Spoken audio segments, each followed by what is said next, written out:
How's it going, pitches? Welcome back to another video. And this is one of the most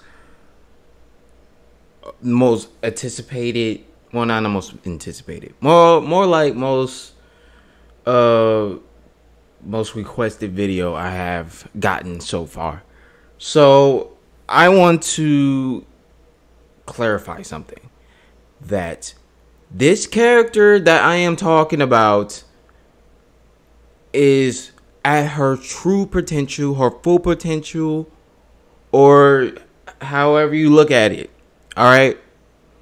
This is her true potential as I see it. All right. I'm not saying that it's 100%, but I am wanting to say that this is what she theoretically would be like. All right. So, without further ado, let's hop into this video, shall we? Okay, so this character name is Medaka Kurokami from Medaka Box, as she is the main character, of course. At the beginning of the series, she is giving her acceptance speech as the student council president at the Hypersonic Academy. I think I got that right. Be unknowns to the students, Aiki Noah, or I could just call it Sandbox Academy, is not your ordinary high school, as this school is a site for the ambitious experiment known as the Flash Plant, which is an attempt to create the perfect human. For this purpose, students are divided into 13 different classes upon arrival. The most normal students are with nothing with remarkable or special about them are assigned to class 1, which is the gifted and special children, sprinkled with classes 2 through 12.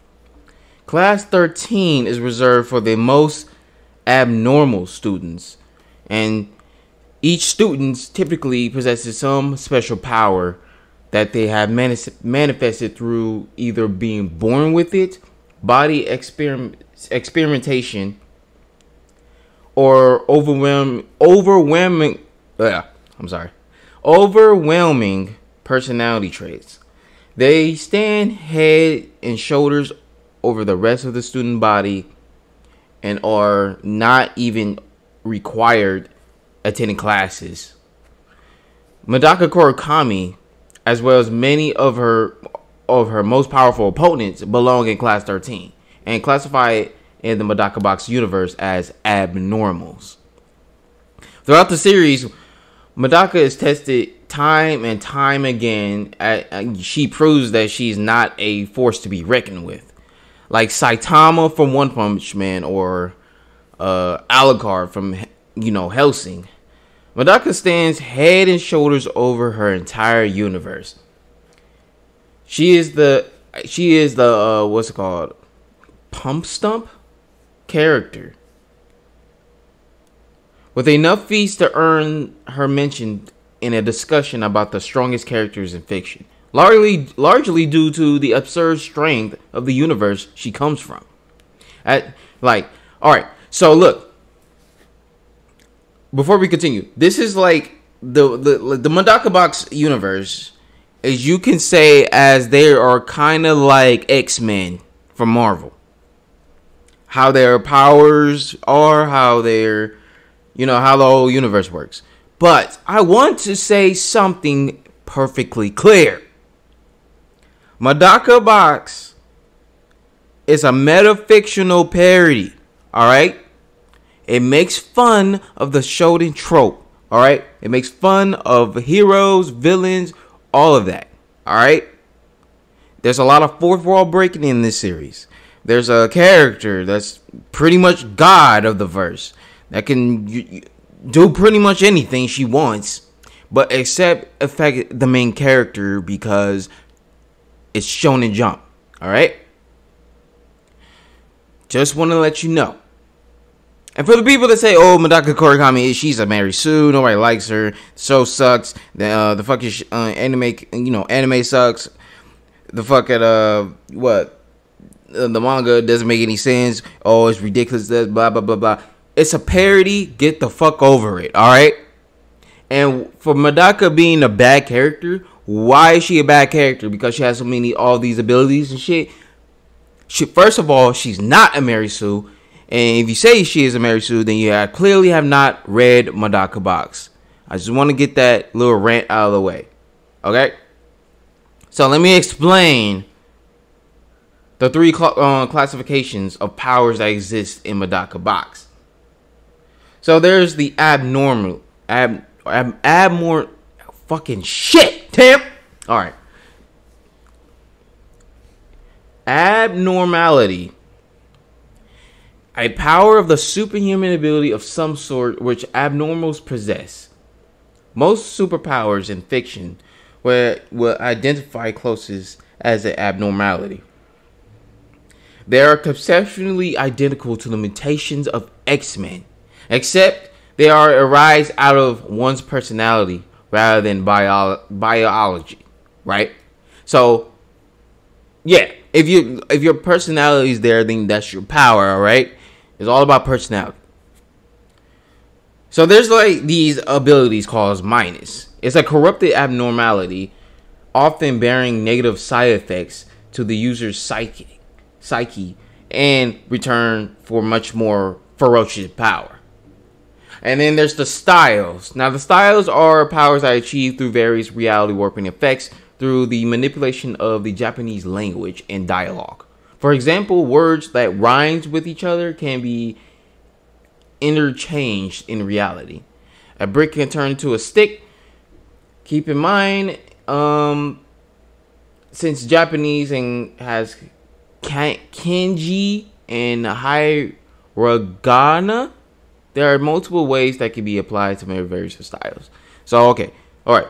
Let's recap what this means. Abnormality is basically X-Men abilities, all right? Minus, it is the distortion of the user's psyche as a side effect. And instead of, okay, look, let me back up a bit so we can make it more simpler, okay? Abnormality, basically positive abilities. These are basically all of them are almost internal abilities. Minus abilities are external abilities. And the styles abilities are basically words. Alright? They're word-based abilities. Now that we got that out of the way, let's get into Medaka Kurokami. Alright, so first of all, let's go over her speed feats. So she was able to like disarm this character named Moji before he even realized she moved, right?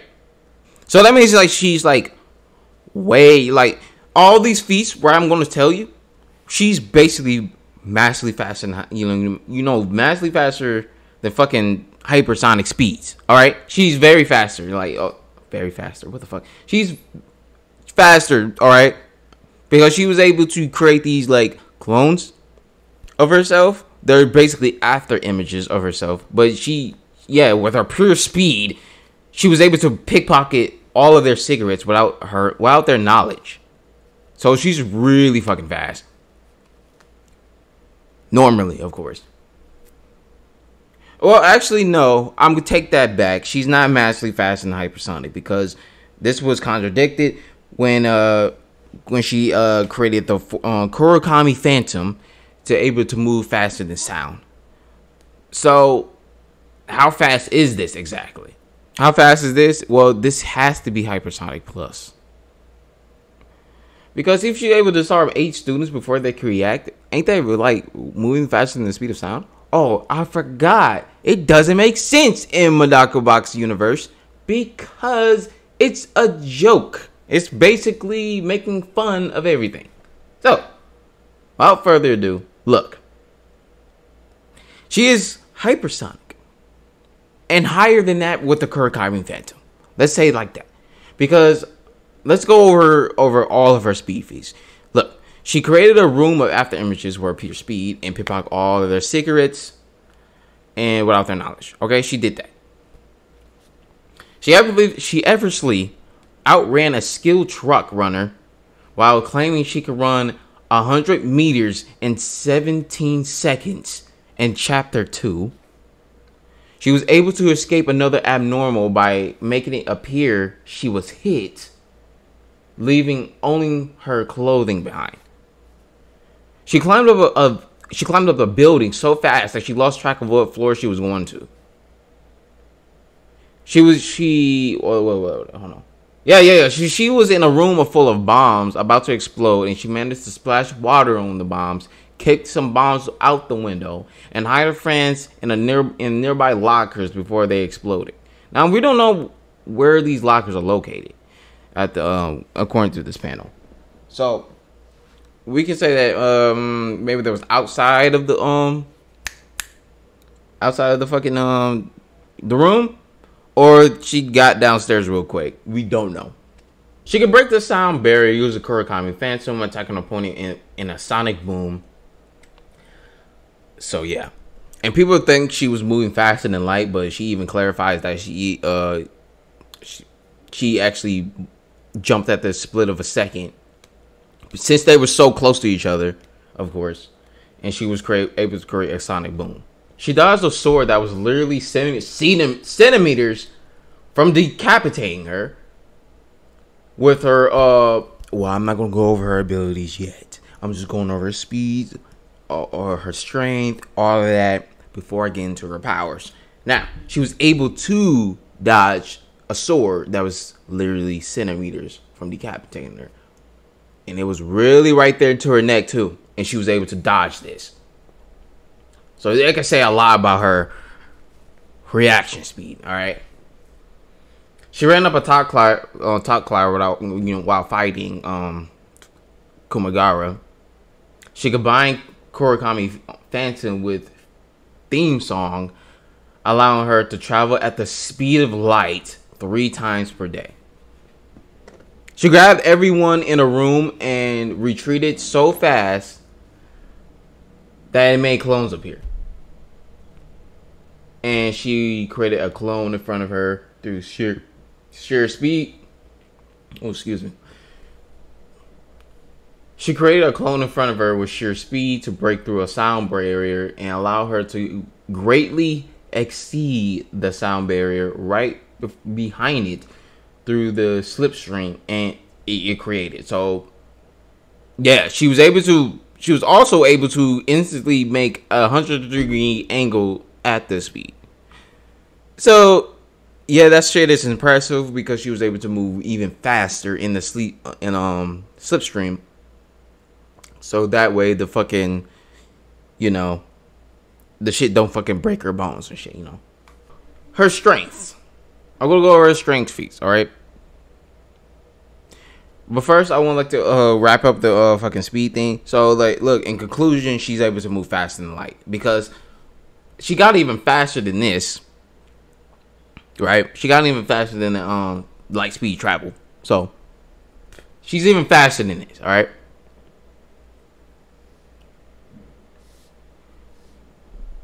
Strength feats. She can shatter a matter? What the fuck? Seriously? The words are right in front of you. Say it. Jesus. My brain is off today. She can shatter a metal bat with a kick and break out of the metal handcuffs easily. 3 of her punches can destroy armor that can withstand just about anything. And take that with a grain of salt, people. Alright? Alright? It can withstand just about anything. Alright, look. In the anime, when he said this, he said it can handle, the attack of a dump truck or whatever. But in the manga, he said it can withstand just about anything. Now, what does that mean? We don't know.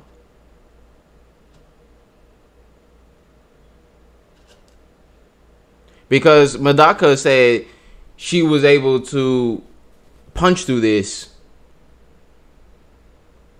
with all of her strength. And it says that it only can hold up 3 hits. Now, we don't know what this means. Like, we don't know what just about anything means in the manga. But in the anime, it's like able to handle a dump truck. So, this probably is scaled even higher.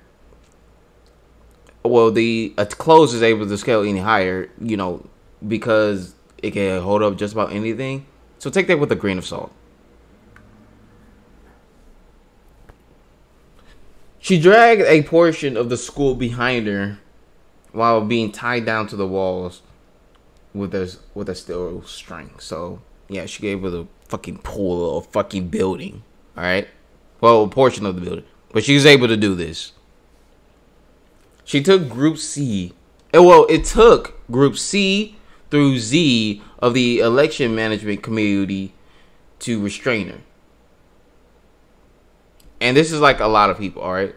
For reference, groups A and B was about like 7 or 8 people apiece. And she was able to, they was able to restrain her, and it took this many people. Now, how strong is these people? We don't fucking know. We don't know. They probably fought her, but we don't know.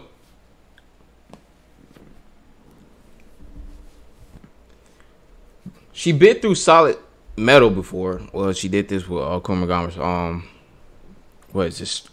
Fucking screws. So she was able to bite through this shit. I'm sorry, y'all, but it's fucking hot and it's bothering me. All right, I'm back. And where was we? All right. So she challenged the entire school in a game of tug and war. The student body, including superhumans, robots, abnormals, capable of a pavement and shattering furniture. Needless to say, Medaka wiped the floor versus all 1,050 of them. So she literally has the strength to pull the entire student body of the entire school. So this says us a lot about her strength. If she can outstrength 1,500 superhumans.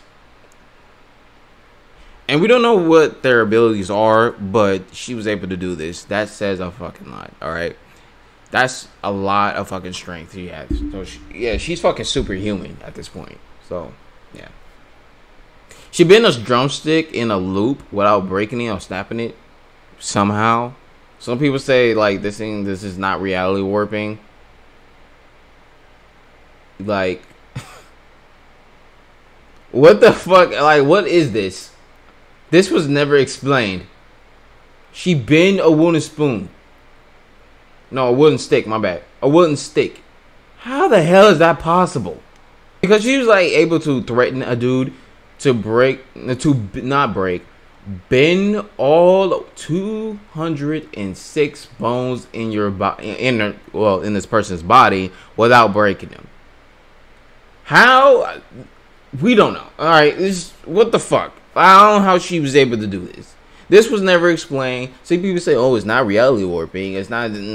What the fuck is this? Can you explain? She effortlessly carried 5 people while full on sprinting.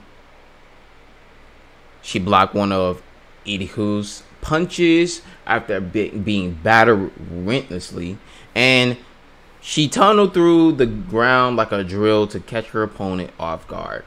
Now look, the one with Iriko, or Iriko, however you fucking say his name, I'm gonna go over how fucking impressive that shit is, because that character is a whole nother ball game. All right, a whole nother ball game. So in conclusion, her strength feats, all these strength feats and shit. We don't know how strong she is, because if she was able to bend fucking this with just pure strength, like bend a fucking wooden spoon, what the fuck does that even have to say? And then, but with the student body thing, if she was able to do this with all these superhumans, wow, just wow, no one can beat her in strength within this universe. That says a lot. All right. Now she has superhuman luck, or just supernatural luck, wherever you want to fucking call it, because all abnormals has this luck. All right, all of them have this luck.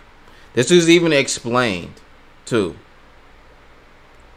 because like she's like this abnormal that's able to stack all these dices. But this is a test though.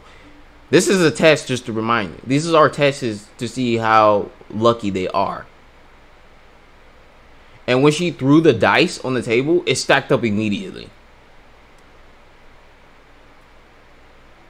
And this is like to result what kind of abnormal they will be. So she has luck. She has this luck. And to even further confirm this, she tried to get past a door that has a 6-digit code that changes randomly after each input, where her odds of guessing correctly are 1 in a million. Not only did she get past it on her first try, but she guessed the code it would turn into next as well. This has a 1 in a trillionth chance of happening in reality. And she was able to do this.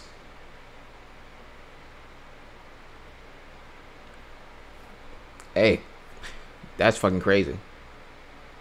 Also, in the anime, she was able to stand on a fucking, what was it called? A scrunchie or floaty or whatever, without submerging in the water. I don't know if that's luck or strength, but I just wanted to mention that. When deciding the turn for a game, Kurokami drew the ace of spades, allowing her to do the first move. So yeah, you know what? Yeah, this is luck. She has supernatural luck. So, good luck with that. Now, her perception feats. She was able to determine what was inside of one of Uzin's super balls merely by having it roll against her foot and likely reading the atmosphere. What? Just what? That's crazy. She was having a conversation with the school's chairman, and after she left it was revealed that there was a group of hidden figures in the room with them. According to one of them, he tried to attack Medaka multiple times, but she had apparently noticed them and avoided every attack without making it obvious that she has seen them. This confirmed later when she tells Udo she had indeed seen them during their conversations with the school chairman. And there was invisible, right? There was invisible and hidden away. So she was able to notice them. And she casually dodged their attacks. She casually dodged their attacks without them even noticing. That is fucking crazy, alright? So if y'all even tried to do these fucking all these illusions or hidden attacks, she can notice them, alright? She can notice them, alright?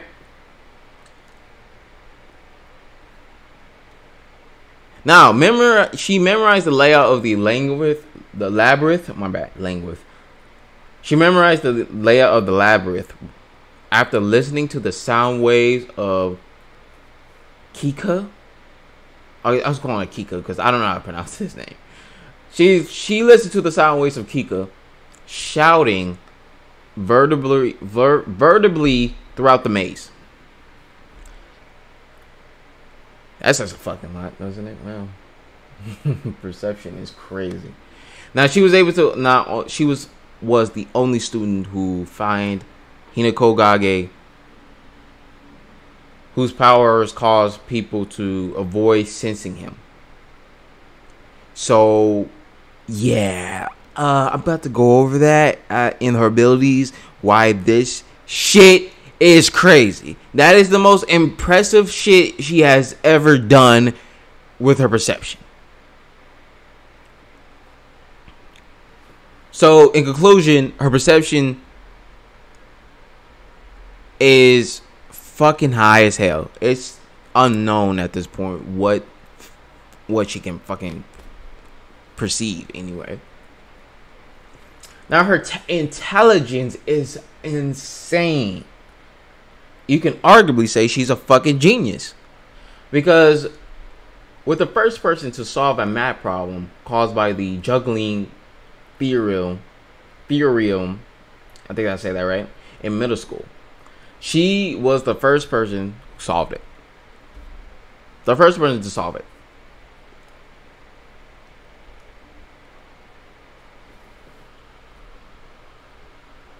And she deciphered a language composed of nothing but numbers after hearing only 14 sentences of it, and she was able to speak it fluently. Now, this was the Uzin's sister, right? She's able to talk these numbers like 2, 3, 4, 4, 5, 6, 6, 6, 4, 4, 6, 4, 5, 6, 7. She literally talks like this in a different language, and Medaka was able to decipher this and even talk into this language. So she pretty much has multi-language languageism, or what kind of ability that is. She read every book in her family's massive library in 3 months before she even was 1 year old. Yeah, she's smarter than everybody. All right, she's smarter than everyone. Even Jimmy Neutron will probably see this like, what the fuck? Oh no, hell no. Before she was 1 year old? That's crazy. She made a mathematician resign by easily solving a problem he gave her before she even entered the middle school.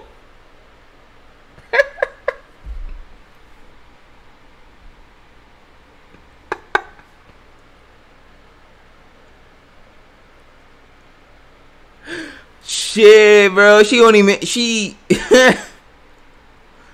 before she even went into middle school, she made the dude made him run for his money and just like, fuck this shit.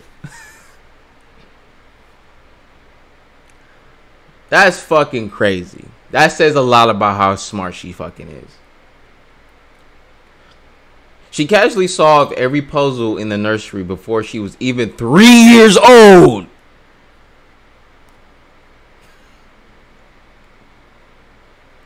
Jesus.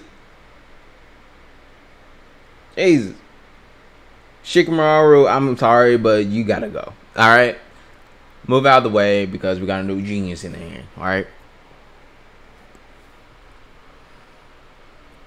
She was able to remember someone whose powers made people forget about him the second he was no longer in their presence.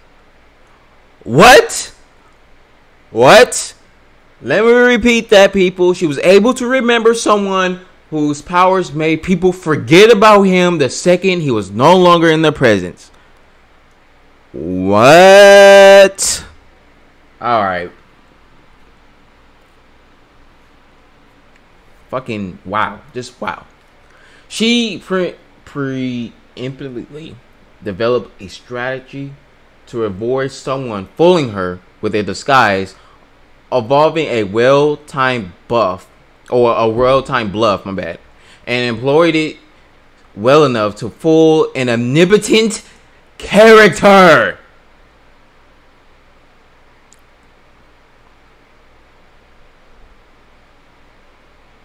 And the minute I'm about to just like say fuck this shit, she's beyond a fucking genius, alright? She's beyond a genius.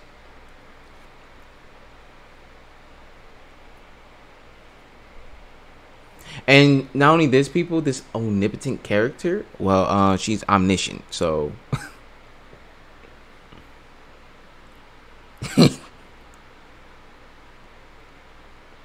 yeah, just okay. Let's move on, right? She manipulated the entire modified game of Ritori, so her opponent had no chance but to surrender with her final turn. She did this by manipulating every conversation they had, thereby making them subconsciously forget about the 3 important syllables. I don't know what this means, but if you could just decipher this, you could just tell me in the comments, all right? Just tell me in the comments. What the fuck does this mean? Because I don't understand what this means. She was able to deduce what was written in the scroll without seeing it, based off logic and knowing the personality of her friend, all under in 10 seconds.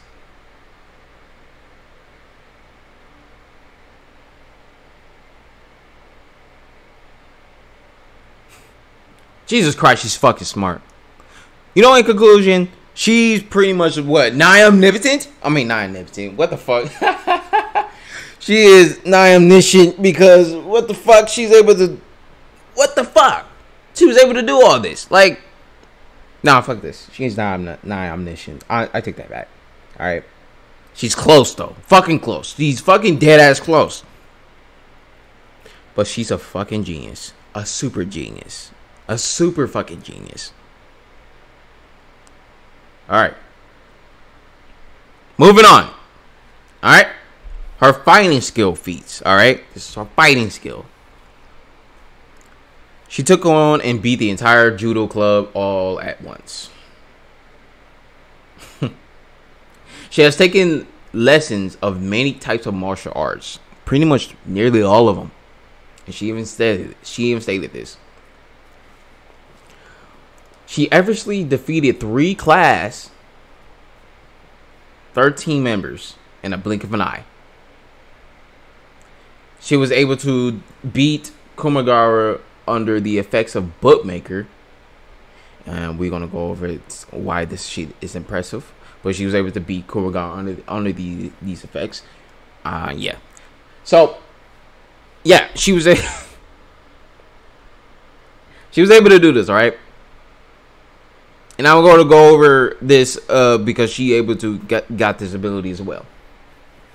She easily beat Zenkichi while under the full effects of Forsaken God mode. She sent the vibrations of her attacks through a baby to hit her opponents. And the baby was completely unharmed. So, yeah, that's vibration manipulation right there. And she was able to do this. Alright, she fought against a fighter who had earlier sent her flying through a stone wall and had given her a run for her money by just being a formidable fighter. This fighter then made 600,000 for 40. No, look, 6. Yeah, 640. Yeah, 640,000. My bad. Okay, I was just had to read this. Yeah, she then made 640,000 clones of herself, and Medaka was still injured. Well, yeah, she was still injured by Idiko, and she was able to win. Not only this, but Idiko made it so that Medaka can only use one arm, and Medaka wins. She wins. She was able to beat this character that made her had a run for her money and was a very formidable fighter. And she was able to beat 640,000 of them. And that's not even her most impressive feat right there. That is not her most impressive feat. Look right here and listen well. She aimed to fight the 100 strongest people in the academy in a single afternoon. This including some people from outside of the school as well. Meaning it was every single villain Medaka fought against throughout the entire series versus her in a single afternoon.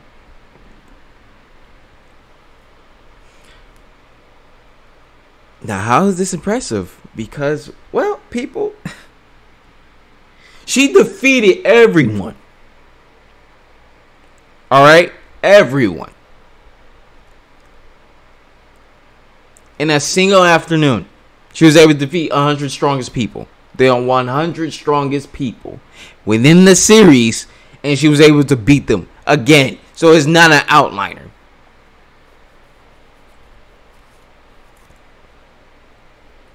Medaka fights a bunch of monks, the entire 13 party class minus 13, all of the committee heads, the facility, and the members of the Kurokami group, the entire Tsurunari family, including Idako and Haiten. Yes, Haiten. I want to go over why that shit is impressive. All of the 13 style users, all the members of the student council, and the middle school trainees, as well the entire this planetary committee in a single afternoon. She beats all of them. All of them. Also, she actually beats a minus, a special, and a class 13 abnormal without even breaking a sweat. And this was her when she this is when she became the principal of the school. Now when she's older, all right. Now her durability feats. I'm gonna go over durability feats because her strength feats is fucking insane. Her fighting feats, wow, that says a lot. And now we're moving on to her durability. All right. Her durability feats are when she tanked a headshot by one of Uzin's super balls without flinching. 2 times in a row, actually. She survived being inside a room that was desymmetrized by explosions. She ran through a bazaar. Not bazaar. What the fuck? She ran through a barrage of attacks from Uzin's super balls. She walked forward with a net of razor sharp strings tying her in place. Ooh.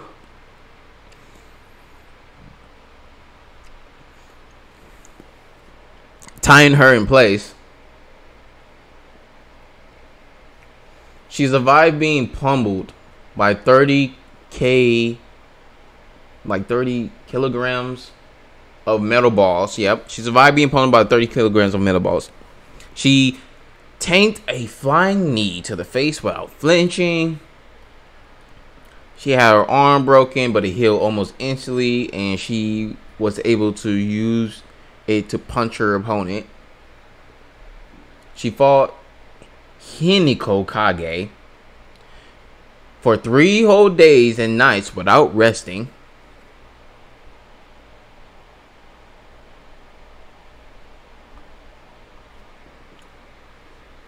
She was hit from every direction at once by light speed attacks and had every bone in her body broken, but still stood up.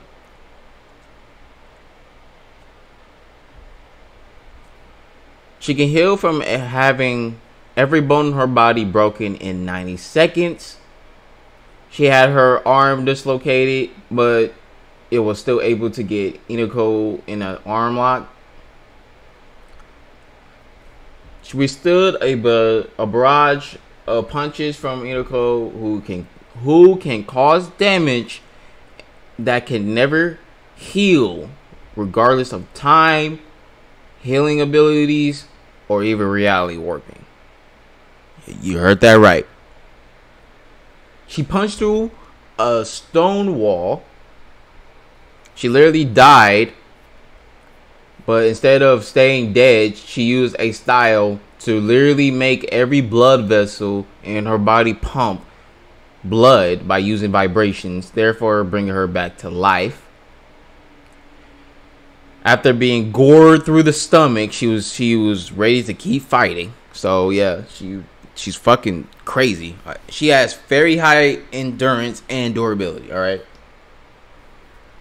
Now, her dexterity feats. Now, what does this mean? Dexterity means like she's able to move her limbs very fast. That's what dexterity means.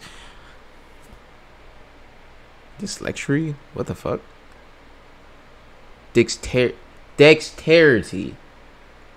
I think I said it right. I said dyslexia. Ooh, that's not look good. All right. She's able to move her limbs very fast. That's what I mean. All right. Because she's actually able to handle 4 pins at once by doing paperwork faster. She actually stood upright atop of a single arm floaty in a pool. So I guess that's part of it. The skill. I thought it was like a kind of a luck thing or a strength thing, but no. She zoomed through a crowd of people in a bicycle in a flight of stairs, through a bazaar of syringes. A bazaar? Can you say that again? Say that again! She threw a barrage of syringes with her feet. And that's concludes that. Now she has this aura, alright? Because this aura around her, it can scare animals or any animalistic behavior, pretty much. To the point they will run, hide, and do anything they can in order to get away from Medaka. This is apparently the same aura that draws people to love and respect her. So, yeah. Her aura even sends another abnormal reeling backwards in fear when she was angry. So, yeah. Now, she has these other feats, alright? These other feats are, you can take them as a joke, a grain of salt, whatever, or you could just be serious about it. Alright, look. She has basketball skills. That's almost perfect. Well, it's pretty much perfect. Yeah, she has basketball skills. Train her mind and body to resist mind control. She can subjectively turn off her reflexes in order to completely avoid flinching when an attack comes at her. This allows her to sacrifice her body for the sake of focusing on more important objectives. She has complete control over her muscles. All of her muscles.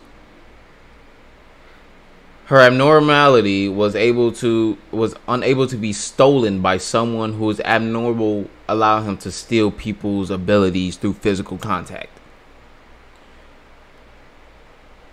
She can drum so perfectly that literally the only flaw is that it's too perfect. She single-handedly beat the basketball team and she single-handedly beat the basketball team at baseball, scored 100 points in the soccer team in under 90 minutes, and beat the basketball team so badly they ended up with negative points all at the same time. Now, you could take this as a joke because, look, it's a metafictional parody, so it's pretty much canon, right? She can use her voice and project it in such a way that it counters out any other sounds. So she can cancel out any sound, pretty much. She's capable of catching bullets in her mouth in a defense against fully automatic weapons. And she was in a tight space when this happened. Alright, she was in a vent and she was able to catch all this. She went to go destroy the moon and successfully. And you look. Alright. Look. This is the most absurd thing you're gonna hear. But listen. She went to go destroy the moon and succeeded through unknown means, but she's able to destroy the moon. And by the way, she survived destroying the moon, claimed that saving a lost alien life form, fighting against the evil king of another universe, and getting involved in a war between the concepts of light and dark delayed her return. And she was gone for a while. Now, Is she lying? Why would she lie? Why would she lie? When has she ever lied before? Because her intelligence, and she was able to outsmart other people, right? She was even to tell people what's going to happen beforehand, right? She even told a fucking code to one of her best friends, and she turned out to be right. So is she lying? No. This must be 100% fact that she has done this. Right?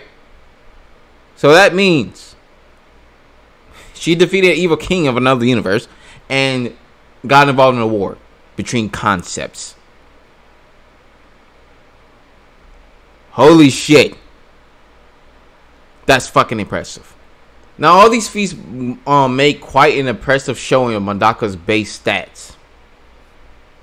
However, this is not all there is of Medaka's power, and certainly not everything she has brought into a fight. Allow me to introduce you to Medaka Kurokami's 4 Triumph cards, her proof of one's worth. These 4 specialties are like 4 pillars of her personality. For each of them are revealed in order throughout the series and involve her trying to reach those who are in need and saving in some way or another. Many fights or conflicts can be avoided by resolving through the strength of Medaka's personality to receive the hearts of others. Now, let me clarify something here, people. All these feats I just told you are base. Alright? They are based. Well, some of them, are connected to her Triumph cards, right? But she can normally do this. Alright? She normally can do this. Now we're gonna go into her trump cards. Or, it can go with her transformations too, per se. Now, look. This is her first one. This is her proof of one's worth, number 1.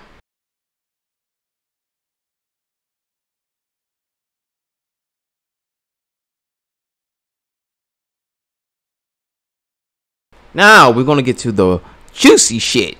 Now, this is her 4th one's proof of one's worth. And this is War God mode, people. Or War Goddess mode, or whatever you want to call it. This is when Medaka is enraged enough that she enters this mode or form. When in War God mode, she loses all her senses of humanity and goes berserk. Her hair turns bright pink and her presence becomes so anonymous. Ominous? Yeah, ominous. I said it right. To become so ominous and evil that other abnormals become scared of her. Her physical strength and speed and healing rate all increase drastically, allowing her to shrug off injuries and keep fighting.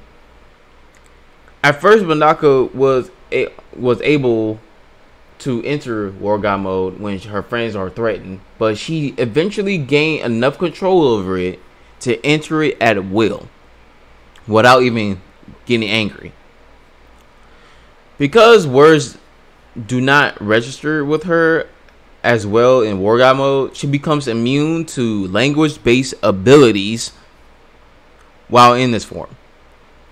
Think of War God mode as Medaka's Super Saiyan form.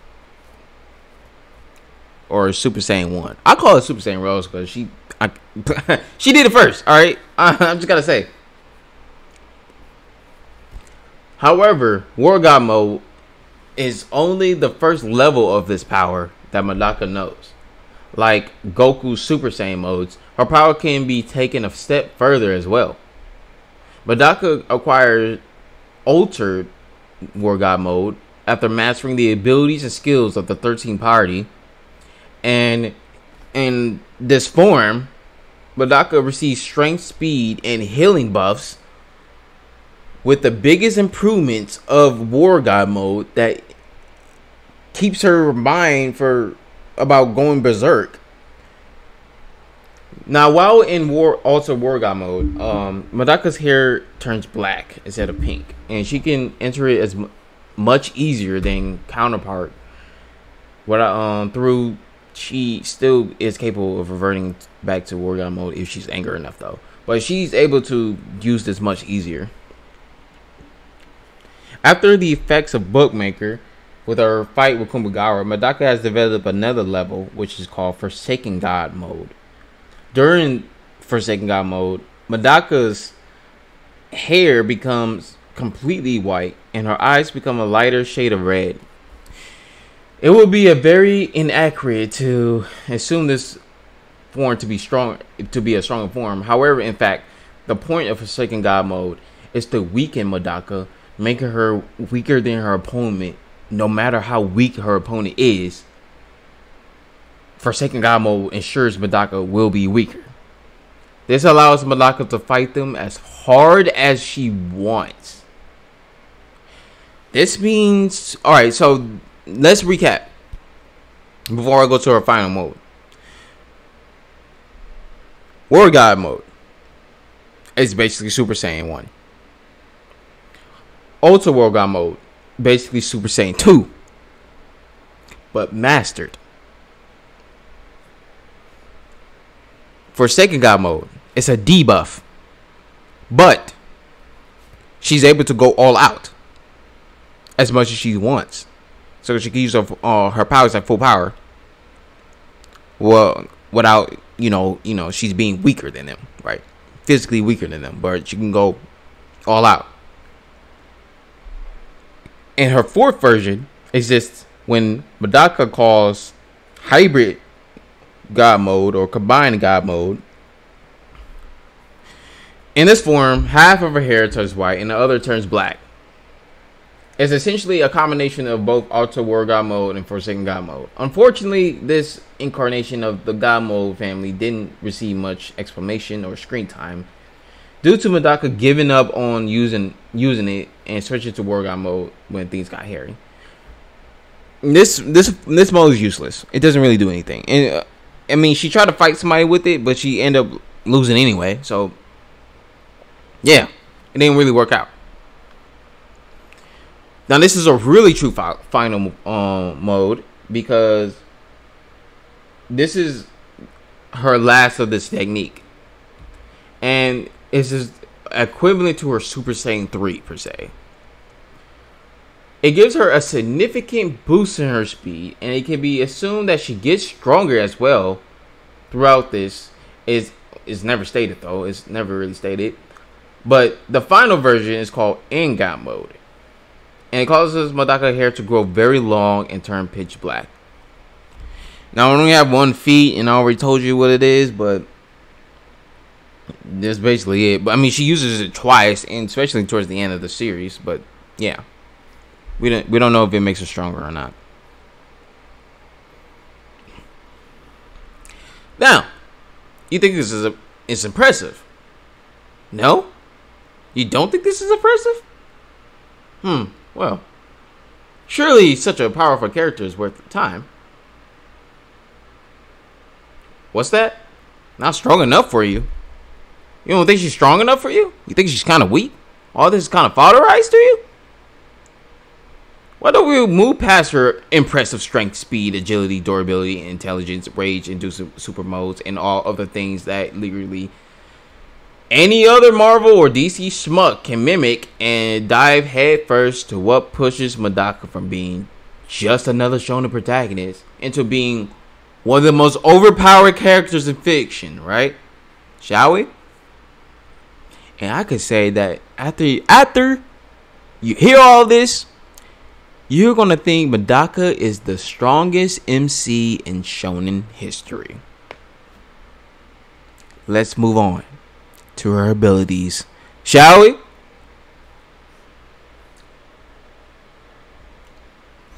Now, if every feat and ability I have listed in this video were taken away from Medaka, it wouldn't even put a dent to her total power level. Medaka's abnormality transcends to the point where straightforward physical abilities or raw power can deal with it. In fact, one is almost required to be omni-locked or reality anchored in order to have any hopes of beating her.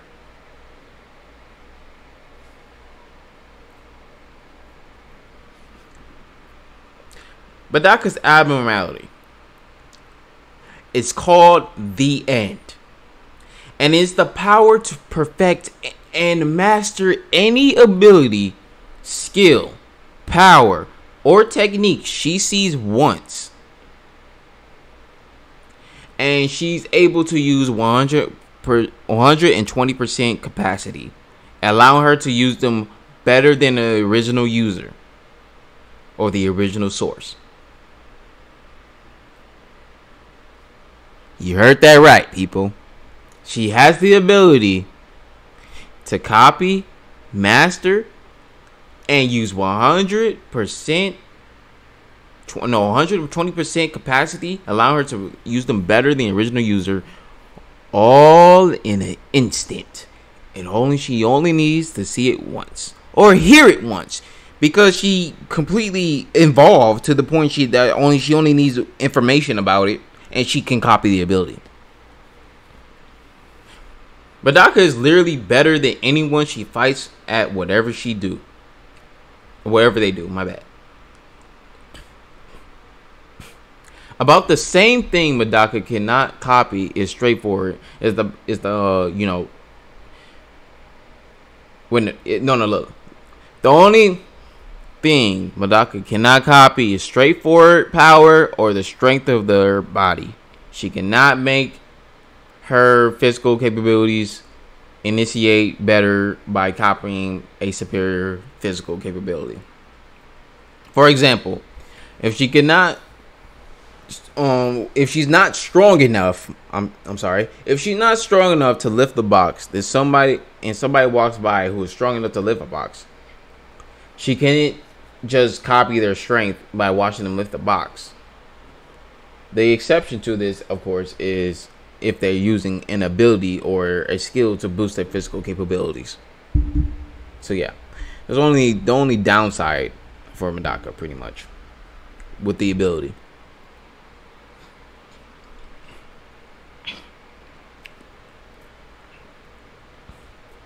The End allows Medaka to copy both abnormal abilities and Midas' abilities. However, styles cannot be copied by Medaka due to them being language-based communication skills that is drawn from understanding the feelings of others. However, normal skills, superhuman skills, supernatural abilities, and even higher tier reality warping are not beyond Medaka's ability to copy.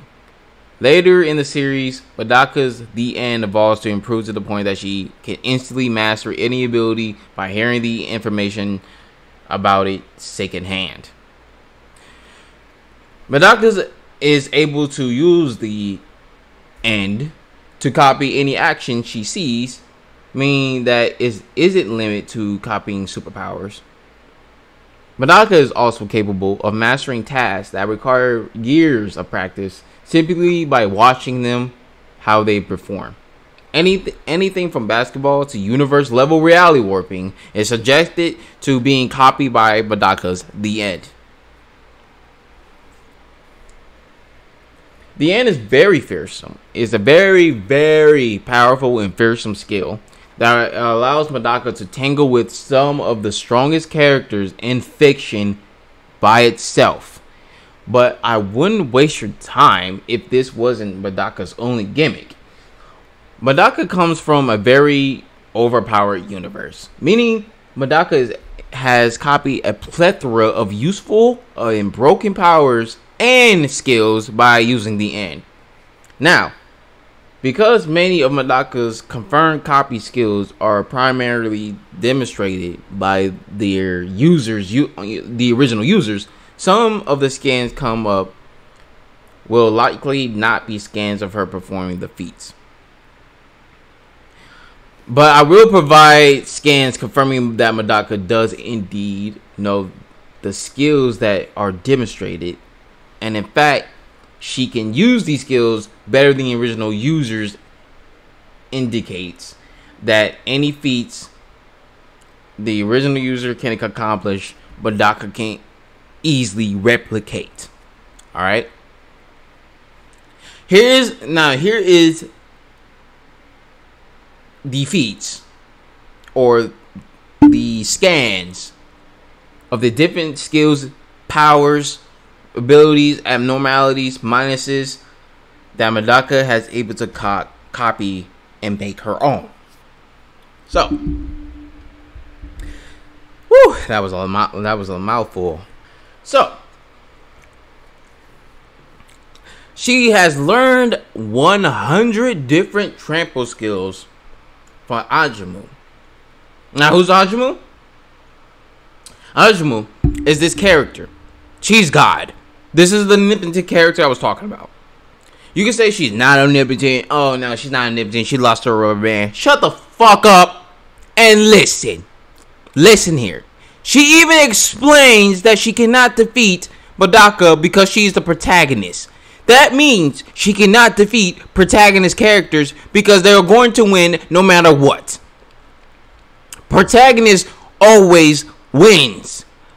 That is the point of Shonen Jump. Alright? The protagonist always wins by unknown means. Alright? They either survive or they just win. So shut the fuck up saying she's not omnipotent. She is omnipotent. She has been stated multiple times in the series she is omnipotent. She even said that she even nerfed herself. She nerfed herself so it'd be fair for other characters. Fair for other characters. She's invested in the story. She can erase Medaka's abilities if she wanted to, but that wouldn't even matter because she'll still lose. And for the rubber band part, guess what, asshole? He was the main character! Of course, she fucking lost. She lost so many times to this dude because he was a main character. Now shut the fuck up saying that shit. Anyway, moving on. From Uzin's Midori's or wherever fuck his name is, or she. Wait, hold on. Yeah, Uzin's. Uzin's, the boy. She copied his skill at using super balls as a weapon. Uzin's super balls are not ordinary. He has variants of them, and that is, fucking shit. He has variants of them that act like bullet-like projectiles that bounce that bounce all directions. Variants can act as explosives, and variants can leave behind trails of nearly invisible, ultra durable strings capable of holding up to 5 tons. She copied Shingusa. These names are hard to pronounce. I'm sorry if I'm pronouncing them wrong, but they are very hard to pronounce. She copied Shigusa Autopilot Ability, which allows Medaka to simply allow her body to fight in pure reflex.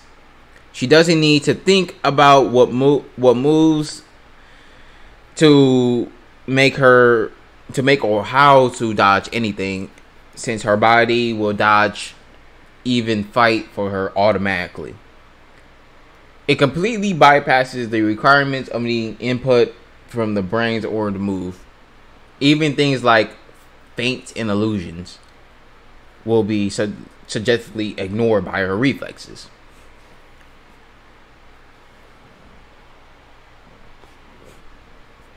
Medaka has improved this ability and has the capacity of toggling it on and off, something like the original person never is able to do.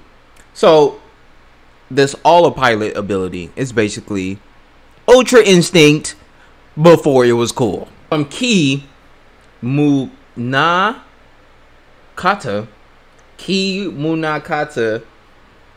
Medaka required a hidden weapon skill that is essentially hammer space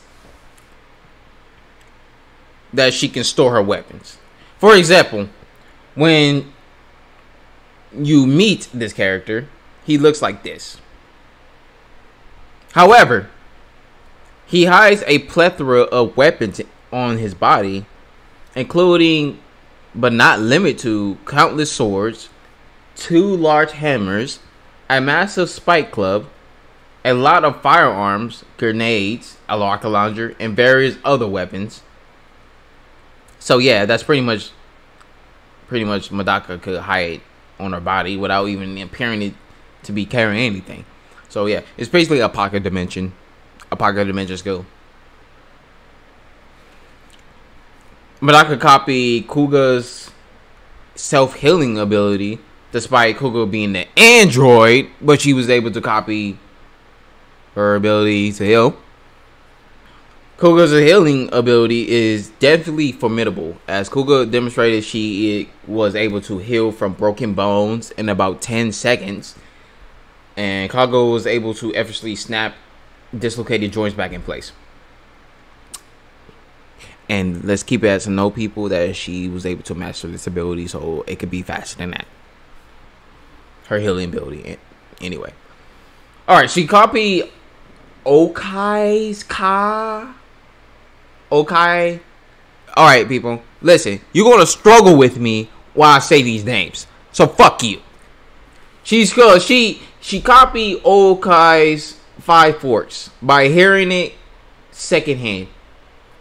This ability allows Medaka to manipulate ailments, and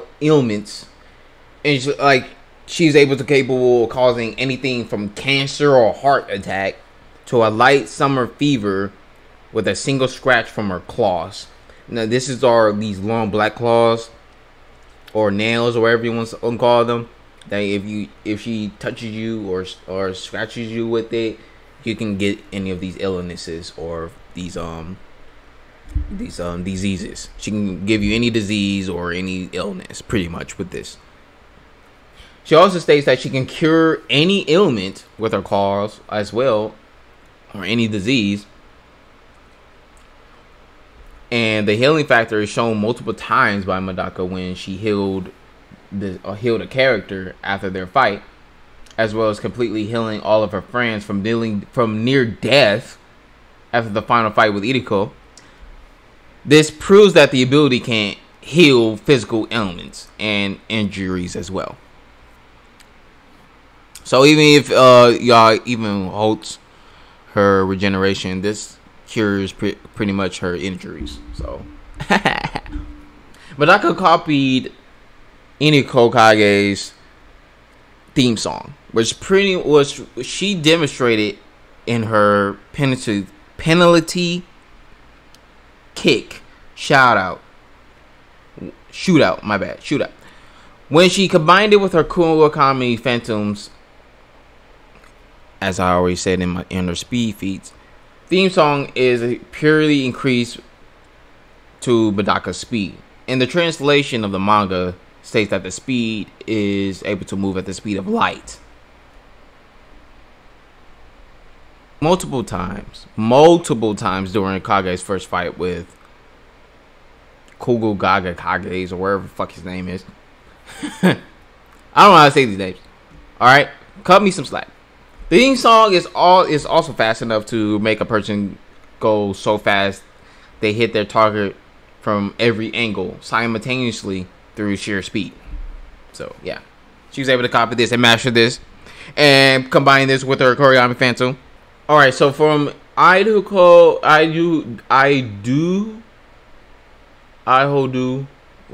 how you say these names?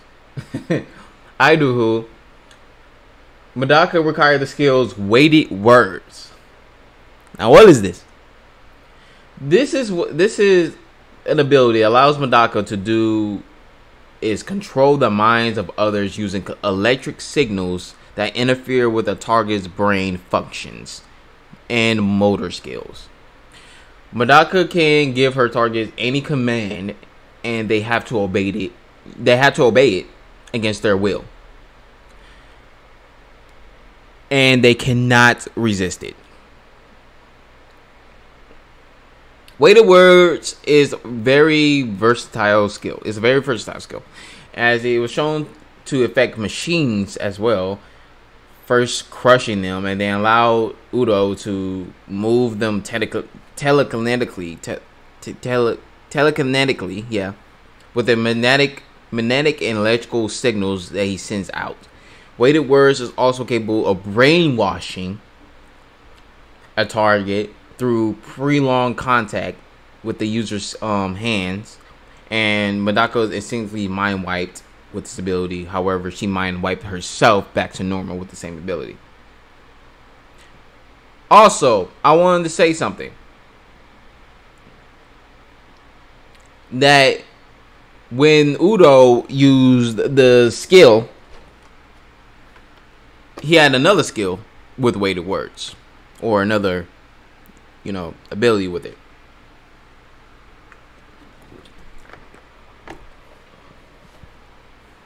This was called Unreasonable Taxation. Now, what is this ability? Well, I already explained it earlier in the video.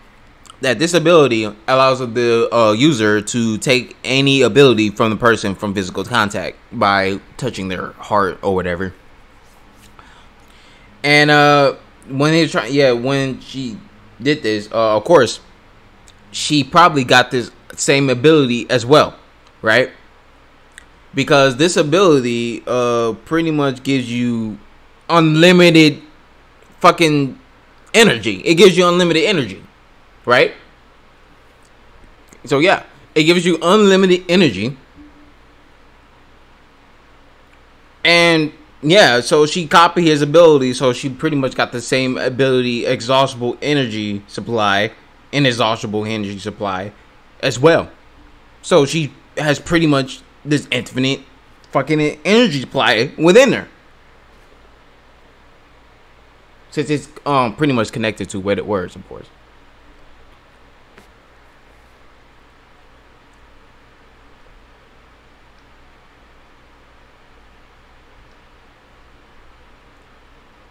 So that's why I wanted to bring up. All right. So many of the following abilities were never directly demonstrated by Medaka in the series, but she states that she did use them while off screen in this scan. So we assume that Medaka does in fact know some of the following abilities. We also know that Medaka has seen the users of each of these abilities fight. In some cases, fighting them herself. It's not unreasonable to simply award her with the feats of each one, considering that what the end does. For the sake of building up hype, and I'll be listing some of the weakest and strongest. Mother's task. This is where we're starting from the weakest to strongest. All right. So Mother's task is rather undefined skill of Hidamari's, skill. So whatever it does, what it does, it grants the user the ability to do motherly tasks on a superhuman level. Increased sewing skills, incredible gardening skills, etc., etc. Blah blah blah. It can also be used in combat as well. When it's seen with Himori's ability, it simply pulled the needs of gardening tools out of nowhere, and utilizing sewing skill needles to string it and to attack and suppress her opponents wherever. All right, so fire. Now this is the ability with ice fire. My bad. I'm about to say fire ice. Ice fire Is the minus Medaka's older sister, Kugira Kurokami. What it is the ability to manipulate her body's temperature drastically to the point where she can create ice and fire from her vicinity. Ice fire is capable of, sealing open wounds with ice and preventing emotional damage by cooling one's own head. It's important to remember that ice fire is a temperature manipulating skill, not an ice or fire creation skill. In addition to the straightforward uses for temperature, this skill allows the user to fly by creating a backflow of air manipulating temperatures somehow. So yeah, and she was able to pretty much master this ability. So we don't know if what her full capabilities does of this ability. She has Mr. Unknown. Now this is the ability I'm talking about, that I wanted to talk about earlier and discuss. Mr. Unknown is Hinokage's abnormality, and it's the side effect of his incredible strength. It causes everyone to avoid sensing him completely because they subconsciously block him from their memories and senses. Even if Hinokage is sitting in an empty classroom alone with the lights on, it's incredibly difficult to notice him. If the user wishes not to be found, it is impossible to find them.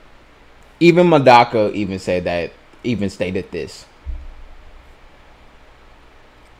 If the person is unable to find the user of Mr. Unknown, they can be seen by everyone. So pretty much, yeah, that's the only way, is if it's seen by everyone. In addition to all of this, once the user of Mr. Unknown leaves the area or disappears from everyone's senses, the very fact that they exist will be forgotten again. And she copied this ability and mastered it, and even can use it way better. That is really OP, because if you, upon meeting her or see her, if she leaves the area or disappears from everyone's senses, or just disappear from your eyesight, bam, she's gone. You don't remember her. You don't even remember what you're fighting against. You're done. That's broken. That's broken. Alright. So with Bookmaker, this is the ability that made it so impressive. And for those who don't know, the Mr. Unknown feat, where she's able to remember this dude, yeah, that's very impressive, because she was able to remember this guy. Now with Bookmaker, what makes it so impressive, why she was able to keep fighting, is because Bookmaker is the technique of Kumagawa's that takes the form of a screw, and upon piercing the target, it deals no physical damage, despite appearing quite lethal.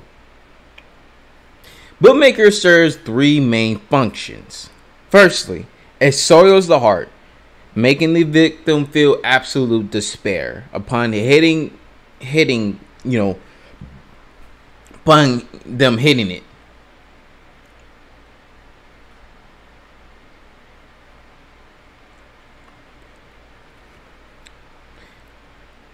Secondly, Bookmaker makes the user and target equal in every way: intelligence, strength, skill, talent, durability, speed, damage. Everything about the user and the victim are made equal and kept equal. When a difference emerges between them, Bookmaker will even them out again, maintaining a consistent equilibrium and essentially ensuring a draw. Thirdly, Bookmaker seals every ability that person has. It is such a powerful sealing ability that it even took the omnipotent Anjimu 3 years to remove it. That is one of the biggest fucking things you ever see. The biggest things you ever see Medaka can do, and she copied this ability and mastered it. Now we're gonna go into the top 3 most broken abilities Medaka possesses. The following is Scar Dead. The minus of Shibuki and gives the user the power to reopen any wounds that the target has ever experienced. Bug bites, broken bones, muscle pain, bruises, cuts. Any wound that the target has ever incurred in their life, no matter how much time has passed or how much healing has gone to healing it, it can forcibly be made as fresh as the time they received it.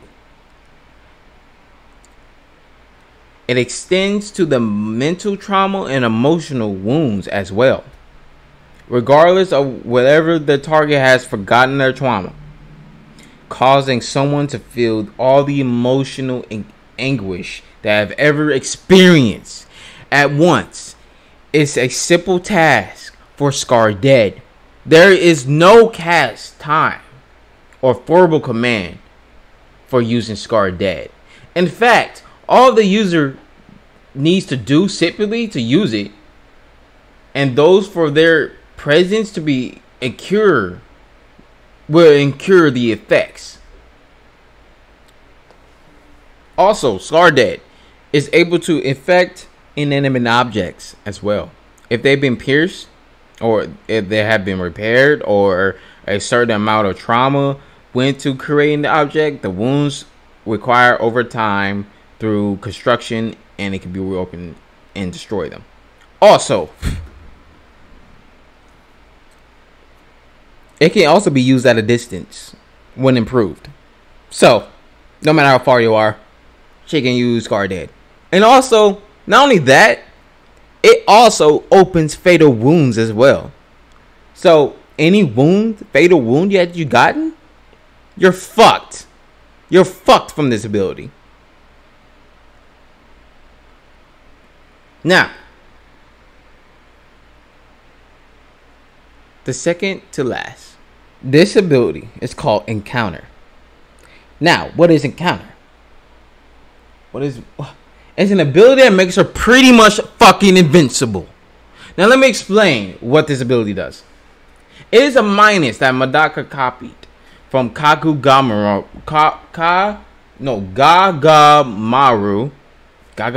What the fuck? Gagamaru. Simply put it is the skill to transfer all damage done to the user anywhere or anyone else in their surroundings instantly. If they take a hit from an object or a person nearby, it will take the hit. Well, hold on. If they take a hit, then the object or the person nearby will take the hit for them instead. This effectively makes the user invulnerable to all forms of damage.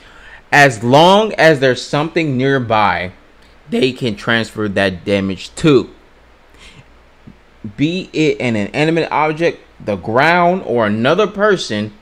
This minus extends to emotional or mental damage as well, allowing the user to never be hurt emotionally, mentally, and essentially anything that can be considered damaged can be pushed away by Encounter. It doesn't matter if the user is hit while airborne or from every direction at the same time. Encounter makes it literally invulnerable to all damage. It doesn't matter how fast it is or how strong it is either. The damage goes away instantly. This is even strong enough. It was even stated that it could even push away a user's death,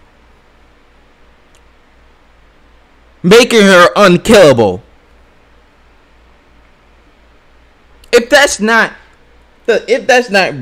impressive to you, and you say all these characters like Superman, we could just race them in reality, bam. Then let me go to the number one ability that makes her broken. All fiction. Perhaps the strongest skill in Medaka's possession, second only to the end. The original user of all fiction was Kumagawa Misogi, Medaka ultimate troll character and anti-hero. What the ability does is rather simple. It turns reality into nothing. Without any incarnation or hand gestures, or even expending energy, the user merely wills something in the reality out of existence. The ability can even be used after the user is dead, in case they want to use it to bring themselves back to life. It's implied that it works on a universal scale, since Kumagawa uses it to eliminate all color from the universe. And all fiction works on everything you can imagine, including, but not limited to, physical objects, the user's aura, another person's senses, another person's injuries or wounds, the very time it takes for the user to do something, thereby allow them to do it instantly, events from the past, people's memories, the user's death, other people entirely, existence, even the entire world, concepts, cause and effects, etc. and etc.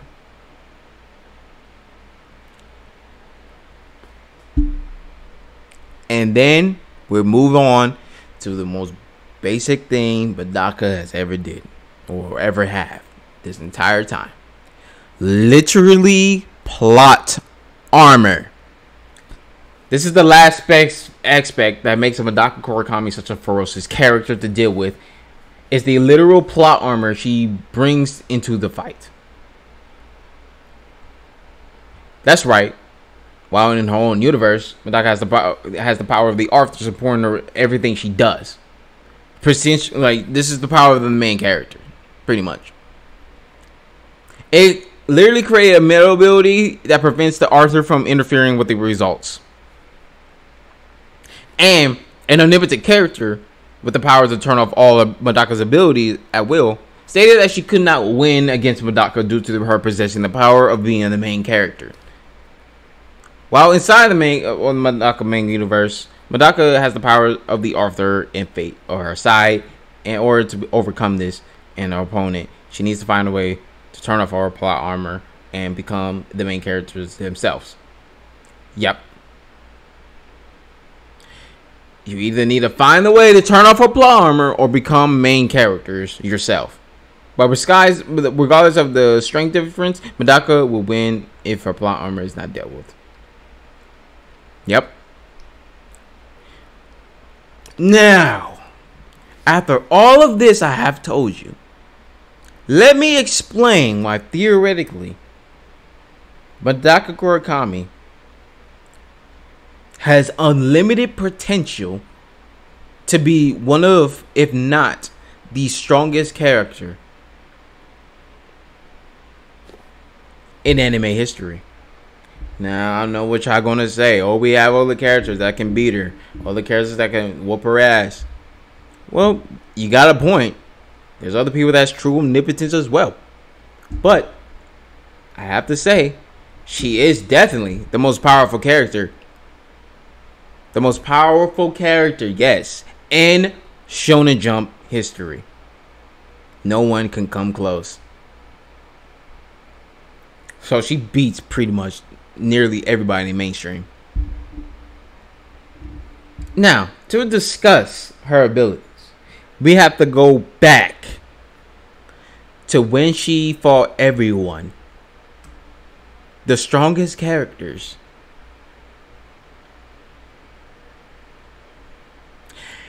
In the series. Now, look. Remember when I said she beat everybody, the strongest ones, including Hyten and Idiko? Well, let me explain why this shit is impressive.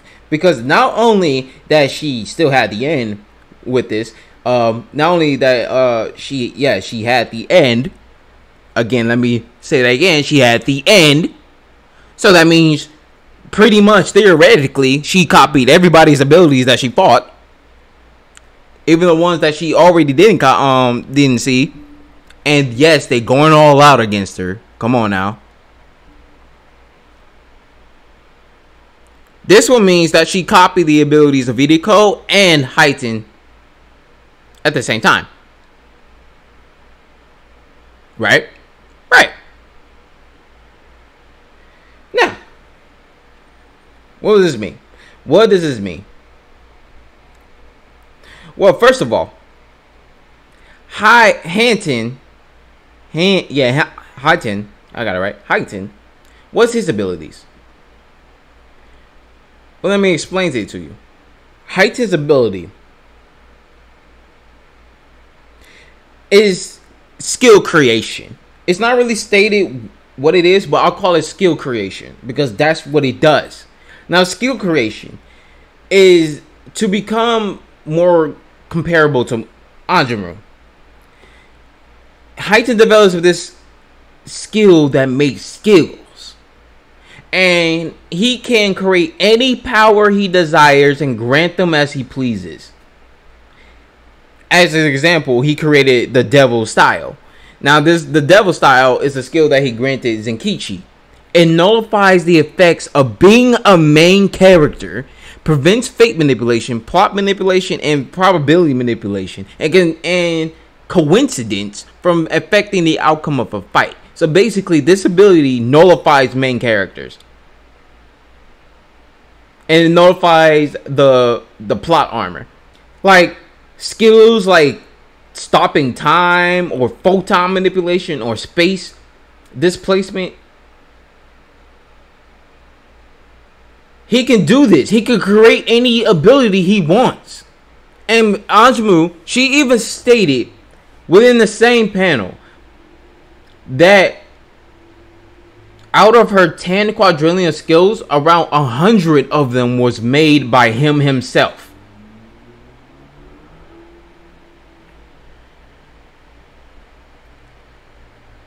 And no matter how many or no matter how much, whatever skill it is, it can be theirs. So he can make as many skills as he wants.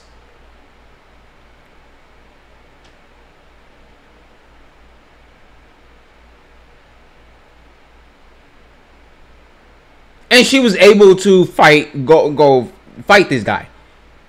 Yeah, she was able to fight this dude. She even confirmed that he's there and she's able to fight him. Okay, people. Now, I'm going to go over Idiko's abilities and why this shit is impressive as well.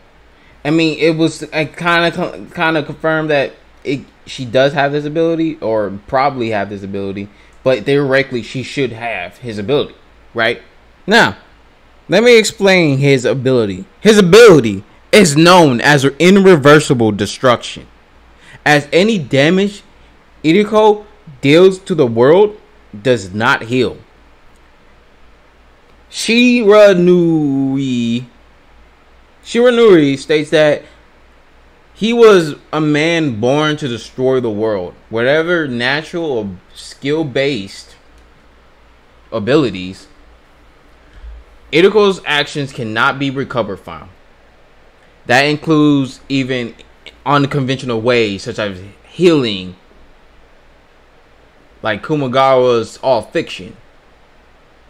However, the true horror of this ability manifests itself in the defensive application. The stronger an attack used against him, the further the attack itself will be broken and never be returned to normal. An arm, like an example, an arm used to punch him will permanently be broken. Any superpowers will often become unusable and will no longer recognize any ability or a technique previously used against them as an attack. So even if the power is somehow still functional after being used on him, it will not affect him at all. At all.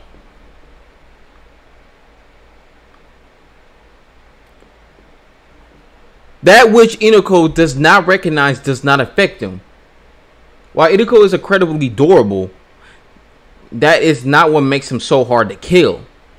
It's the combination of the defense aspects of irreversible destruction and the ability that makes him borderline invincible, making Inoko recognize attacks is incredibly difficult. When kicked in the face, he perceives it as nothing more than a mosquito bite. If an attack is powerful enough to damage him, it would not mean that it will affect him. It will stab full of swords. He was stabbed full with swords and perceived it as no more than an acupuncture. So he took no meaningful damage despite the sword sticking into him. He was struck with massive bolts of electricity and perceived it nothing more as low-grade electroshock therapy. So it deals no damage and only managed to relax him. He does not seem to recognize abnormalities or minuses at all. As such, it does not affect him at all. Nothing affects him. So it's unclear if it is a product of his ability or irreversible destruction. But he can also seemingly ignore defensive abilities that he does not recognize at all. If one can manage to make Inoko recognize an attack, then he must defend. However, an attendee is better off if he didn't recognize their techniques to begin with, as the alternative can be far worse, which I already went over. And not only that, people, he has his own proof of worth. He can also, use almost any object in the environment as a weapon and use it as an incredible offensive degree.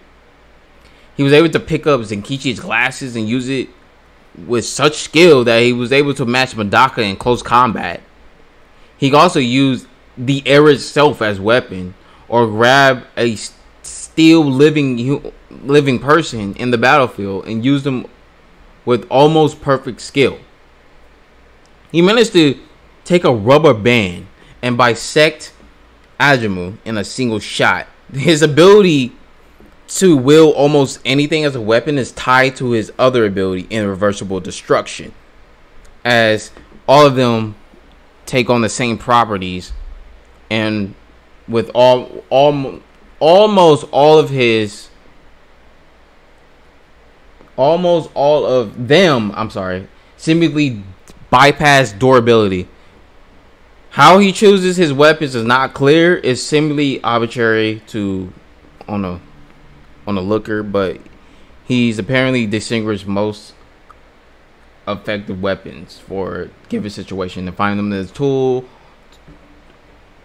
is most comparable with his powers. So basically, look, God, I had it in my head. Sorry, y'all. I just need to take a break from that talking.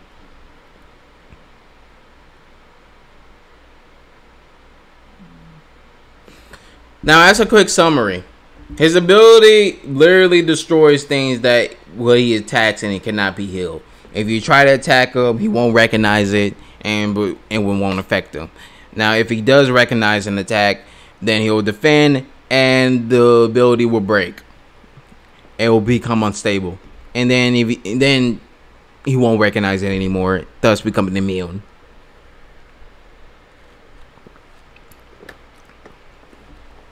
Let's just say he's anime Doomsday, all right?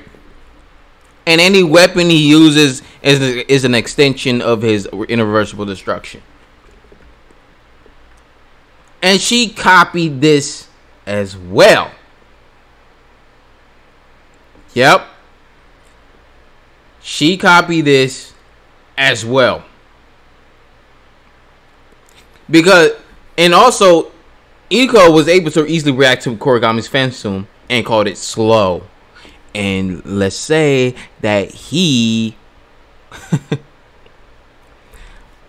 Look, Kurokami Phantom with theme song makes her like speed, right? And he was able to react to this and call it slow. So he's massively fast in well, he's not massively fast in light. He's just fast in light. Now, if she was able to defeat all these characters in here, all 100 strongest people in the academy in a single afternoon, including people outside as well, outside of the school, this means that, yeah, she is way more powerful than you realize. Way more powerful than you realize. Now, people, I would like to say that Medaka did defeat all 100 strongest characters within the series, including Kumagara, with all her strength, speed, and power. She defeated him. And yes, she was able to defeat. I wouldn't say she defeated Haten, because after rereading it again, I don't think she defeated him. More like she defeated his family, and I guess he lost.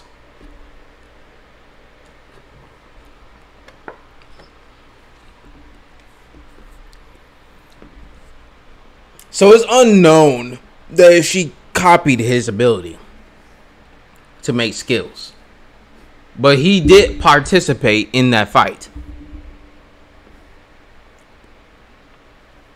Now, also, she also copied Ajamu's skills, right? Like I already explained it. Like she copied her skills. All 100 of them. Now, we don't know if she copied all of her abilities. We're not going to go over that. But she was able to show these abilities all at once. So, for people to say, oh, we don't know her skills, we don't know all of her skills, basically, she used them all at once. All at once.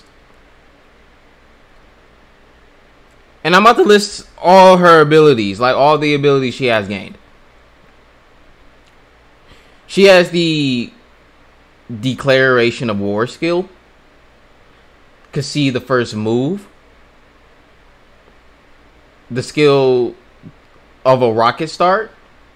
A crawling forward skill. Blockade skill. Gripping strength skill. Strike the iron while it's hot skill. Abandon sense to accomplishment skill. Heat up offspring skill. Awakening skill. Standing on the edge of a blade skill. Create slope skill. Suddenly ramp up difficulty skill. Stand on tippy toes skill. Bearing worry skill. Not too late to learn skill. Alter theory skill. Graduation skill. Don't get spoiled riding skill. Burst open skill. Horse riding skill. Randomness skill. Clarify pre-requestedness skill. Neck bridge skill. Block intuition skill. Make all creation sit down skill. Qualify skill. Triangle jump in mid-air skill. Overpower surrounding skill. Wax transformation skill. Bind skill.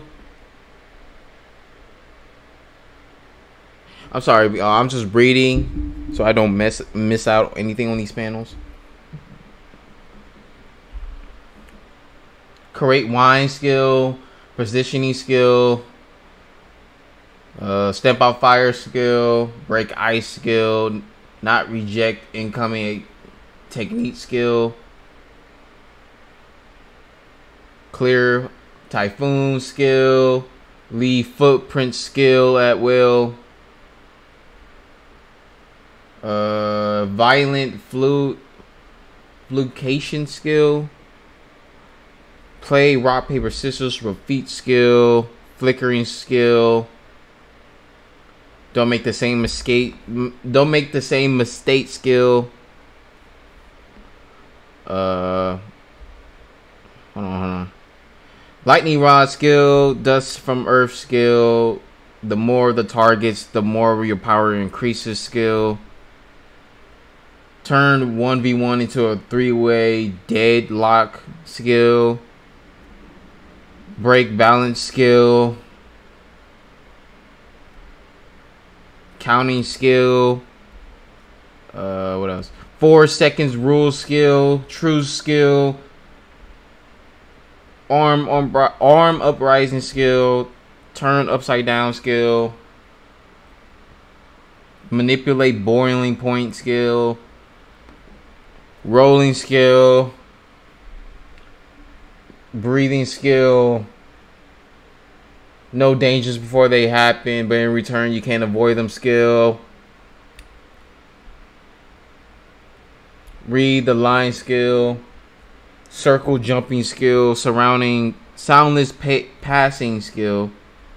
Safe withdrawal skill. Eat live seafood skill. Inspire fellow soldiers skill. Resolution skill. Driven by righteousness skill. Make agreement skill. Sculling skill. Block attacks coming from yourself skill. Damage taken doesn't heal skill. Oh yeah, that's the label. Yeah, damage taken doesn't heal skill. Throw formation skill. Patrolling skill. Pinning technique skill. Silhouette skill. Can't be creative skill. Correct opening skill. Cut prices skill. Dual handstand skill. Massage skill. Plus alpha skill. Fall into apparent death skill. Arithmetic progression skill. No miscalculation skill. Stand on top of your head skill. Go first skill. Hide message skill. Create footprint skill. Lower. Hold on, what is that? Lower dynamium skill. And what's this one? Don't move from that place skill. Your specialty skill. Use swords and guns. Taking extinction of subscriptions into consideration skill. Encourage fighter skill. Go up. Step ladder skill. Go on to the very end skill and completing skill. Yeah. So that's pretty much all of her tramper skills that she can all use at once. Now, whew, that's a lot. That's a lot to take in. So this character, yes, has unlimited potential, and she can, with the end, she can pretty much copy anything without any limits, pretty much. Now,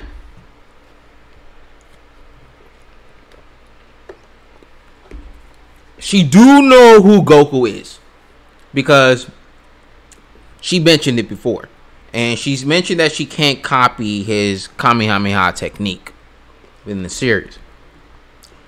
But they do know Shonen Jump. Especially Kumagara, since he reads Shonen Jump.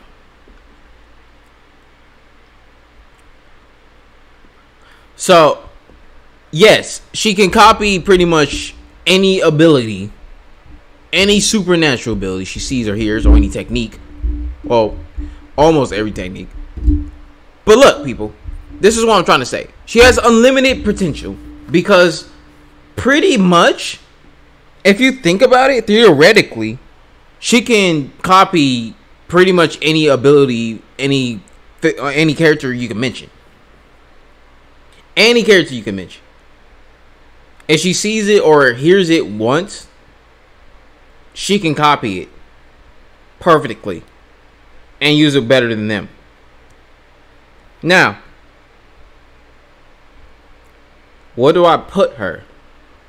If we really think about it, if there are other universes and other dimensions, and she can pretty much copy Anjamu's abilities, then we can safely say that, wow, she has the potential, people, to be one of the most powerful characters in fiction in due time. Now, this will mean all you Naruto fans, all you Dragon Ball fans, JoJo fans, any character you mention, Medaka can beat them. There's absolutely no way you can debate me on this. I mean, yes, you can debate me, sure. I'm open for discussion in my Discord that I will probably leave in the description.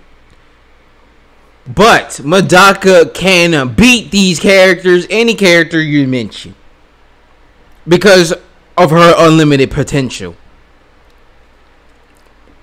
For Goku, it's fucking obvious. She destroys Goku. She destroys everyone in fucking Dragon Ball ever mentioned. And you can't argue with me about that. All these abilities I have mentioned, no one can defeat her in Dragon Ball. No one. All the fiction and everybody's gone. Everyone gone. The concept of Dragon Ball gone. Everyone. It's done for. And that goes for Naruto too. For people that say Naruto's universal, Medaka will fucking bitch slap that kid into oblivion. Don't even get me started. Don't even get me started. No one can defeat Medaka in Shonen Jump. And for JoJo characters, you can even debate me on that. I can debate you on that. What the fuck you gonna do, huh? What the fuck are you gonna say to convince me that Medaka can't beat them? I will love to hear it. I would love to fucking hear it. Tell me.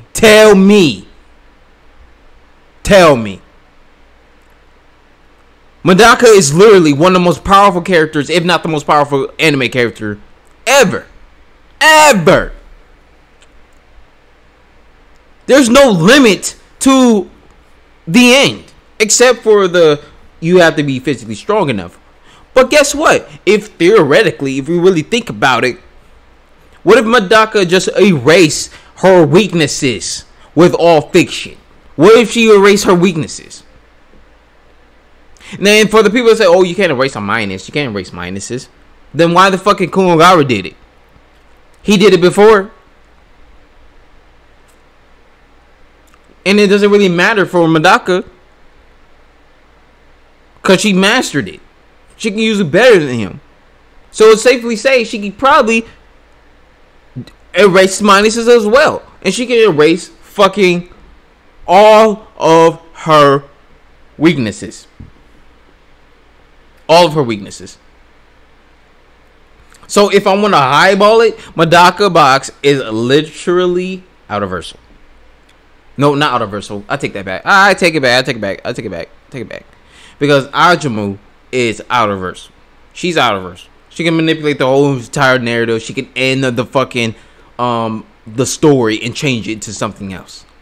And Medaka was able to copy on some of her abilities. We don't know if she copied all of her abilities, but she copied the abilities that she can see or perceive at the time. And she even stated this, that she can copy the things that she could have seen at the time. So this means she can copy abilities from omnipotence. Omnipotence. And not only that, people, she has an ability called Pioneer Flag that she can make a universe. She can create a universe and even rule over universes, as she has an ability to rule over universes. So to safely say, she can create any universe from nothing. So is she not omnipotent? Is she not can be omnipotent if she wanted to?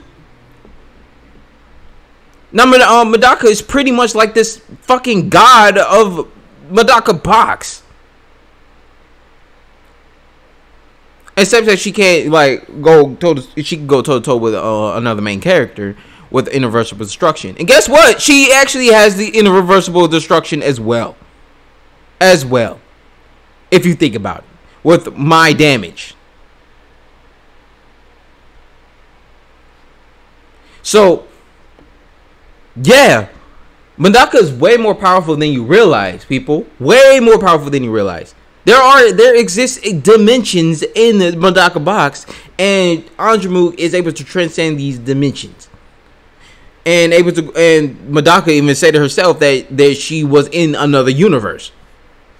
So there's more than one universe in Medaka box.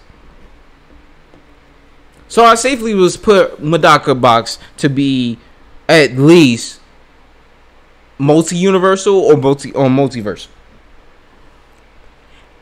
Like, that's highballing it. That's really highballing it. If you really want to wank it, she's omnipotent.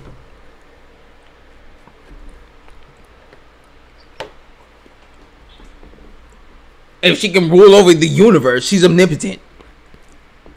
And she pretty much do anything, right? If you want to wank it, Haten, if she fought Haten in this battle, and she fought Haten in this battle,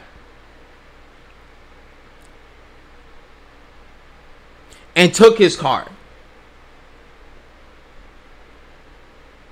then that means she can do anything. She can fucking create any ability she wants. She can do anything. And she copied everyone's ability that she fought. All of them. All of them. And she defeated all of them. She defeated everyone that's the strongest. So she was barely even trying. And she even stated like, oh, we're not even getting to the hard part yet.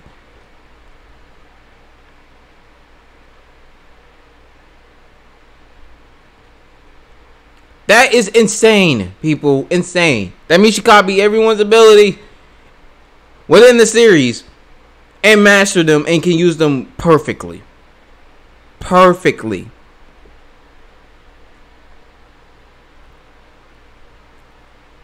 If you really want to highball it, and she technically copied her abilities from Haten. Well, copy the abilities of Haten. Then she's fucking omnipotent. She can do anything. She can create any ability she wants, technically. So, at the end of the day, what I scale her? This is how I scale her. Normally, she is at least Universal Plus. Universal Plus with all of her abilities. Multi-universal if you want to take credit of her going to another universe and defeating the concepts of light and dark, and able to create universes herself. And if you want to highball it, she's omnipotent. Well, able to create any ability she wants. But we don't know if she did or not. So that's hard. That's highballing it right there. And wanking. Highballing and wanking. So at the end of the day, she beats the shit out of Goku with her Hex abilities. She beat the shit out of him. She beat the shit out of Naruto. She beat the shit out of Luffy. She beat the shit out of any Shonen Jump character you can mention. Any mainstream characters you can mention. She beats the shit out of them. Now, if a GER, now people say bring up GER. Oh, no, GER can beat her. No, the fuck he can't. No, the fuck he can't. He cannot. She would just fucking copy his ability. Fucking copy it. And it's like, erase the action. Erase the action. Oh, really? Oh, really? Oh, fucking really? All fiction. Erase the fucking stand from existence. What the hell? And for people to say, no, they can erase that action. How do you erase something that's not existent anymore? Huh? How do you erase something that's not existent? You can't. You're fucking done. Like, come on now. And she fought her brother, who has the ability to know what their abilities are and their skills just by looking at them. And she probably has this ability as well. So that means if she looks at GER, then she knows what the ability does. And she can fucking just erase them. Erase the cause of the effect. And plus, all fiction is completely different from what GER does. GER reverses all cause and effects back to 0. It doesn't erase it like fucking all fiction does. All fiction erases it completely from existence. Cause and effects is gone. It's erased, not reversed. Erased. So you can't you can't bring back something that is erased. Even Kurokami even stated that he couldn't bring it back if it's erased. He had to get another ability for that. So no, GR doesn't win. It fucking loses to Medaka badly. Fucking horribly. And no, even if the ability reversed her back to normal, what the fuck is GR going to do? It has no attack potency to fucking harm her at all. Because Encounter will fucking reverse that shit back at GR and damage GR instantly. Nothing won't harm her. Even death will be pushed back. So that infinite death won't work. It won't even work on her. Give me someone that can beat her.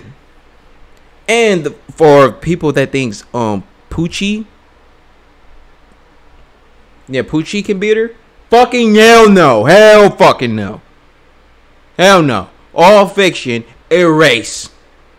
Erase. No, erase. Give me something good, people. Give me someone I could debate with Medaka. And I will explain why the fuck she wins. Alright? So that is the video. Oh, wait. No, not the video yet. Back up. I am going to go all of it yet. So attack potency. Well, no, her tier. I'm going to say her tier. Because her attack potency is moon level. And above. Because she was able to destroy the moon by no means, but we don't know. Because she didn't use her abilities to fucking erase the moon or anything. She probably had to go out there and destroy it herself. So, yes. Moon level. Something like the small planet level. Her tier will be universal plus or higher. Even that. If you want to highball it, she should be able to do anything. She should be able to do anything. So that will put her like this omnipotent god, right? Yep, pretty much. She pretty much be like comparable to Ajamu, who could do anything. So pretty much, yeah, she'll be omnipotent if you want to highball it.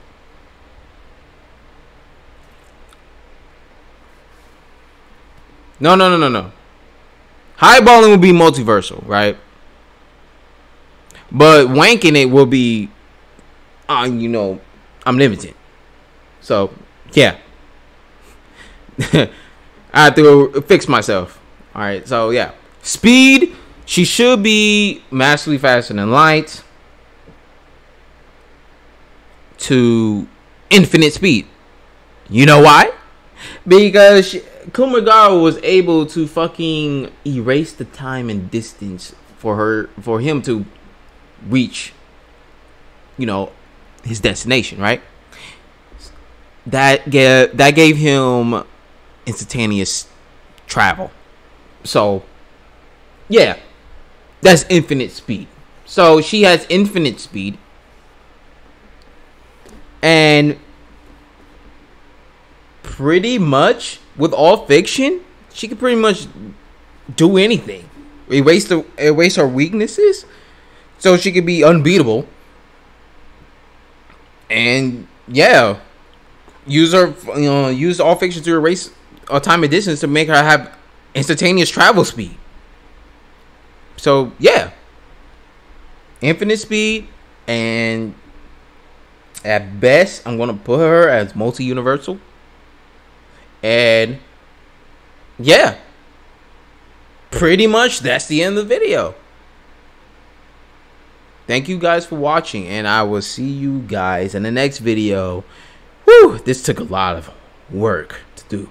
So, yes, I'm going to see you guys in the next video. I'm probably going to do another video, another Power Scare video on Kill la Kill, as requested. As requested. So, yeah. I'm sorry for all the stuttering and stuff. This was so fucking hard to get this all together. And I'm tired of talking. So, yeah, I'll see you guys in the next video. Thanks you guys for watching. If you haven't liked and subscribed by now, do it! I took a lot of work doing this. And it's going to be probably a lot of editing. And it's going to probably be longer than an hour. Please. Alright, see you.